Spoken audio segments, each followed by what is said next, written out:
السلام علیکم ورحمۃ اللہ وبرکاتہ۔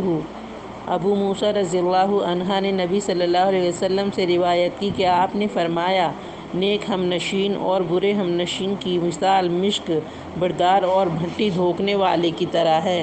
مشک بردار یا تم کو ہدیے میں مشک دے دے گا یا تم اس سے خرید لو گے، ورنہ کم از کم تمہیں اس سے اچھی خوشبو آئے گی، اور بھٹی دھونکنے والا یا تو چنگاریوں سے تمہارے کپڑے جلا دے گا یا تمہیں اس سے بدبو آئے گی۔